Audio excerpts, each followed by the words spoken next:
da aula de hoje é entender o que é uma ligação covalente coordenada. Ela também é chamada de ligação dativa em alguns livros, mas esse é o nome correto adotado atualmente. Então, a primeira coisa que a gente tem que fazer é entender que a ligação covalente coordenada é uma ligação covalente. É uma ligação covalente. E as ligações covalentes, elas formam moléculas. A gente já viu isso algumas vezes e eu só vou dar uma lembrada rapidinha aqui para vocês. Na ligação covalente, a ligação covalente ocorre um compartilhamento de elétrons. E a gente vai pensar o compartilhamento em pares de elétrons. Pares de elétrons. E esses pares, esse compartilhamento ocorre entre átomos que têm tendência a atrair elétrons.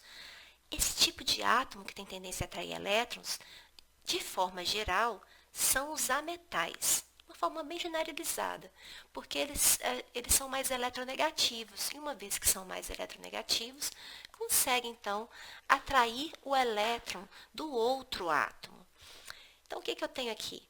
Eu tenho dois átomos, A e B, e eles são eletronegativos, ametais, e à medida que eles vão se aproximando, eles atraem um ao outro, de forma que eles vão se aproximando, vão se atraindo, e ocorre então o compartilhamento de elétrons. É importante a gente lembrar que o objetivo de uma ligação química é dar estabilidade eletrônica. Então, quando a gente tem aqui, olha, os átomos isolados, eles são menos estáveis do que os átomos com os elétrons compartilhados. E isso é mais fácil de entender lembrando do modelo de orbitais. Se a gente tentar lembrar do modelo de orbitais, existem os orbitais S, P, D, são subníveis de energia, lembram disso? A gente pode representar cada orbital como um quadradinho. Isso aqui é só uma representação.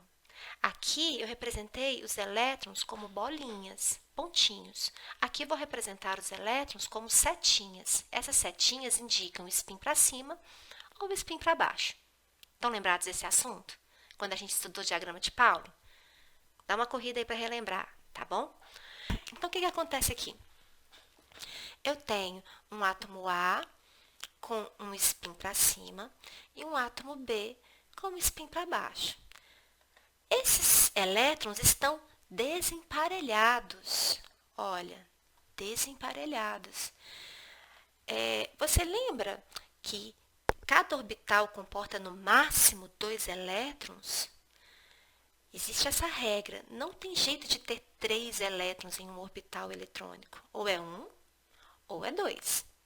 E esses dois têm que ser com spins opostos. Um spin para cima e outro spin para baixo. Então, o que vai acontecer? Os dois átomos A e B, que possuem elétrons desemparelhados, vão se aproximar e isso vai gerar uma afinidade. Então, ocorrerá um compartilhamento de elétrons. Nesse modelo aqui, eu posso representar dessa forma, onde agora eu não tenho mais vou até colocar o orbital de outra cor. Eu não tenho mais orbitais atômicos. Eu tenho agora um orbital molecular. Eles se aproximaram, os elétrons, as funções de onda dessa nuvem eletrônica do átomo A e do átomo B, entraram em ressonância, se eu posso dizer dessa forma, e eles agora compartilham esses elétrons entre si. O orbital agora é molecular. Essa nuvem eletrônica circula ao redor do átomo A e do átomo B, formando um orbital molecular. Antes era atômico, com elétrons desemparelhados, e agora é um orbital molecular com elétrons emparelhados. É por isso que nós vamos pensar sempre em pares eletrônicos, para facilitar o entendimento desse conteúdo. é pares eletrônicos porque dentro de cada orbital só cabe um par de elétrons. E a gente vai relembrar isso visualizando aqui o que já foi estudado como fórmula eletrônica, como uma fórmula molecular das suas moléculas, né? Onde a gente representa só o elemento e o número de átomos desse elemento. Tem também a fórmula eletrônica, é fórmula eletrônica de Lewis. Vou colocar aqui só para a gente lembrar que é de Lewis.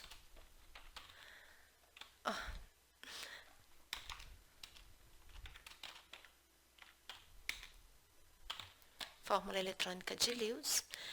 E aqui a gente tem uma representação da fórmula estrutural, onde cada elétron compartilhado a gente representa com um tracinho, ok? Tem um par de elétrons aqui que foi compartilhado, um tracinho.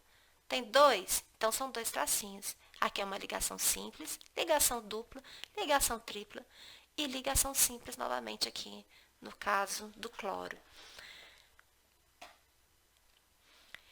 Então, isso aqui foi só para a gente relembrar o que é uma ligação covalente.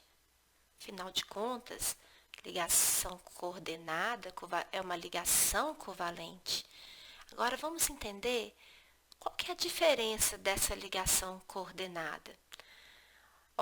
Ela é uma ligação covalente, já vimos aqui em cima, só que ela ocorre com uma forma um pouquinho diferente. Foca aqui que eu vou te mostrar uma imagem. Considere um átomo A e um átomo B, sendo que A está estável, satisfeito, segundo a regra do octeto, por exemplo. Ok? Ele é um átomo estável, ele não necessita de fazer ligação para se estabilizar.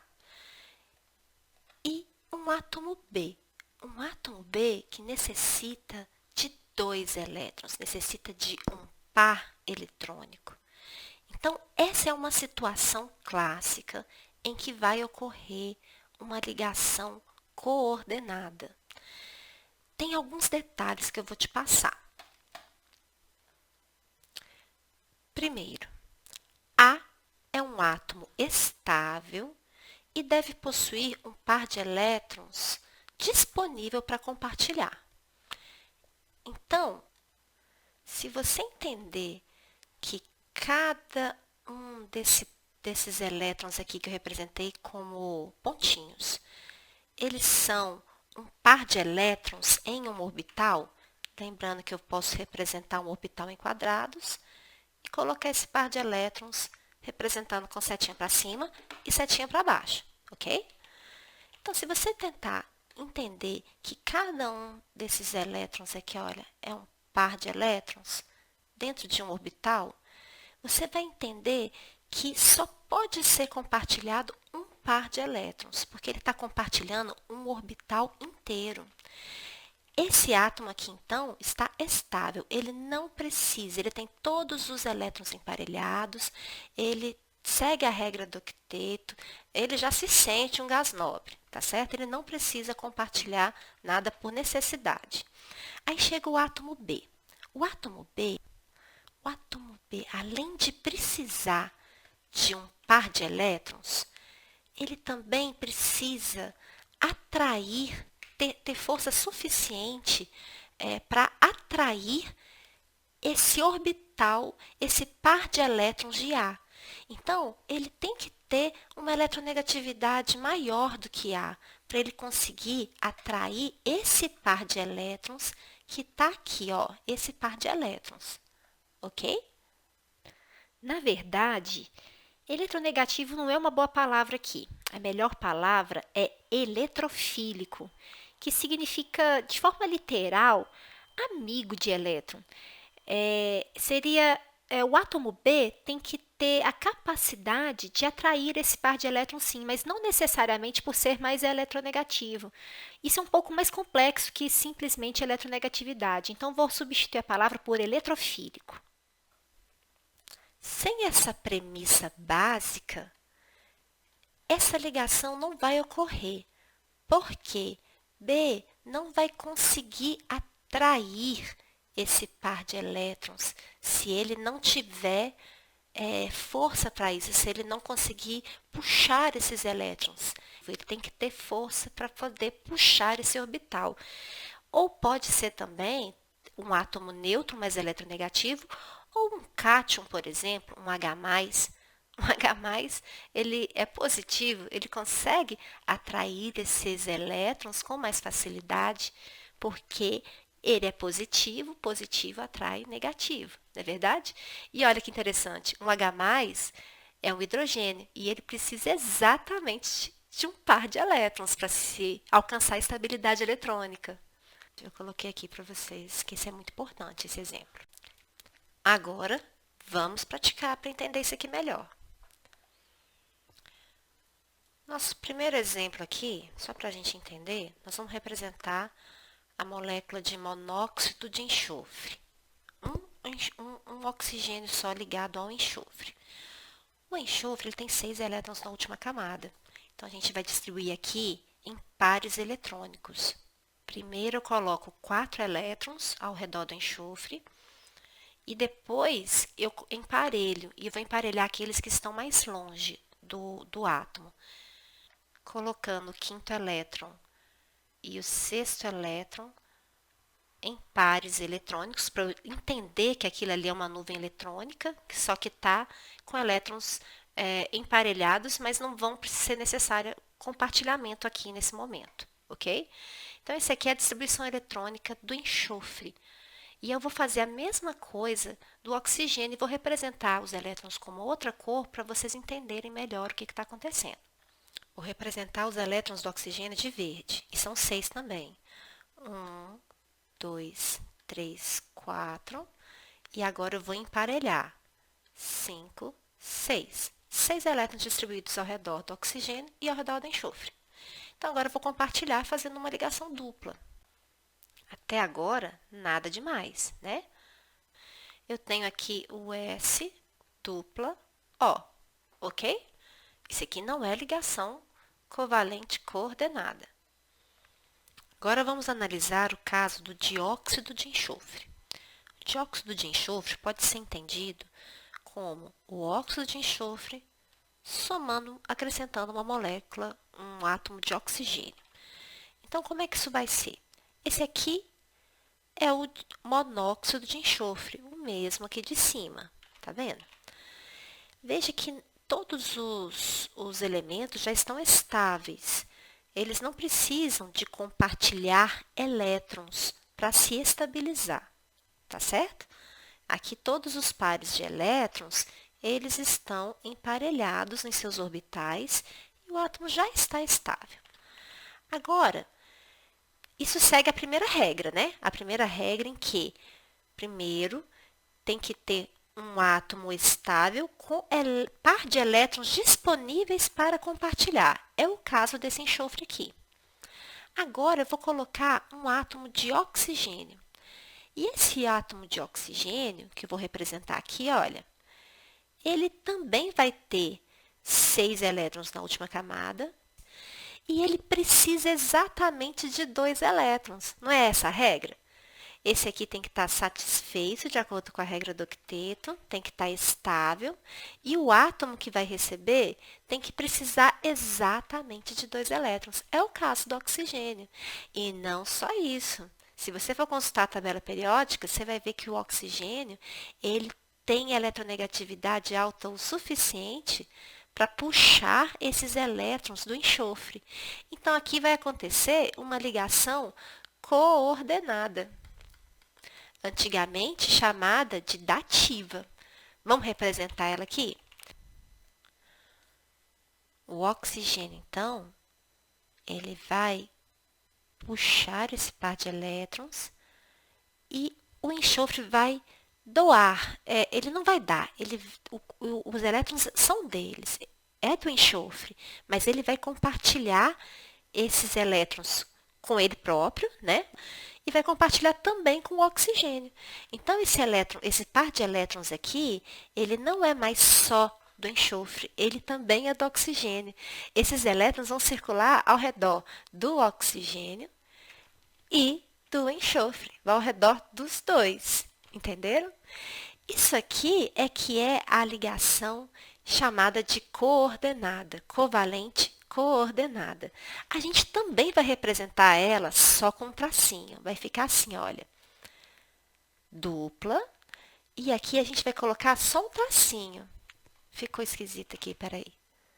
Um tracinho e o oxigênio, ok? Essa aqui é a mesma ligação, essa ligação que está aqui, olha. Eu estou representando ela desse jeito, simplesmente com tracinho, pois cada compartilhamento de par de elétrons a gente vai representar com tracinho. Agora, importante, alguns autores, eles representavam essa ligação covalente como uma setinha. Eu acho isso muito didático a gente fazer isso agora, só para vocês entenderem que essa ligação aqui é a coordenada, uma vez que a gente está representando a ligação coordenada, covalente coordenada. Mas, como eu quero ressaltar para vocês, não existe distinção entre a ligação coordenada e a covalente aqui, quando a gente vai fazer as medidas, quando a gente vai perceber que acontece, né? Ela não é mais curta, ela não é mais longa, ela não tem propriedades diferentes. Então, a gente representa como ligação assim, olha, simples, normal, tá bom? Você é que tem que entender que esse par de elétrons veio do enxofre. E ele veio não compartilhando um elétron daqui e um elétron daqui, do enxofre e do oxigênio. Foram os dois elétrons do enxofre. Aí eu vou representar aqui como setinha só para ser didática, tá? Mas não deve representar como setinha. É só colocar esse traço mesmo. E você, com maturidade, com entendimento do conteúdo, você vai percebendo essa diferença aos poucos. E se vocês repararem bem, vocês vão perceber que tem aqui um par de elétrons, que pode ainda propiciar mais uma ligação coordenada, né? Então, é por isso que existe também o trióxido de enxofre, onde eu tenho o enxofre cercado por 3 oxigênios. Ele pode ser entendido como essa molécula de SO2, que a gente acabou de representar, adicionando um oxigênio à estrutura. E vai ficar mais ou menos assim. Eu tenho aqui o terceiro oxigênio que chegou à minha estrutura. Ele precisa de 2 elétrons. O oxigênio é mais eletronegativo, ok? Ele vai conseguir atrair esse par de elétrons, então ele vai conseguir realizar esse compartilhamento. Lembrando que a primeira regra de que esse átomo doador, que é o enxofre, já está satisfeito de acordo com a regra do octeto. E a representação estrutural é só colocar da seguinte forma. Temos uma ligação dupla que ocorreu aqui entre enxofre e oxigênio. Aqui, uma ligação coordenada e outra ligação coordenada.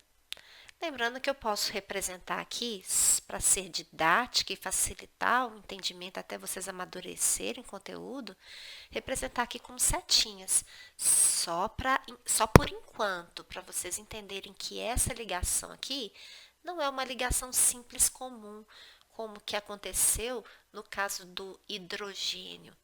Aqui tem um compartilhamento de elétron entre um e o outro, de um átomo, de um elétron de um hidrogênio e do outro elétron do outro hidrogênio, como a gente tinha trabalhado anteriormente. Nesse caso, houve um compartilhamento dos elétrons que vem do enxofre e nenhum do oxigênio. E está tudo bem.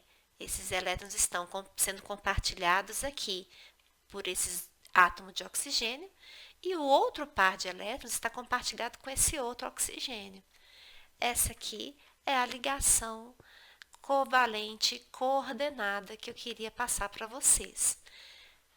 Vou representar aqui, vou disponibilizar para vocês esse material para que vocês possam ter contato e consultar.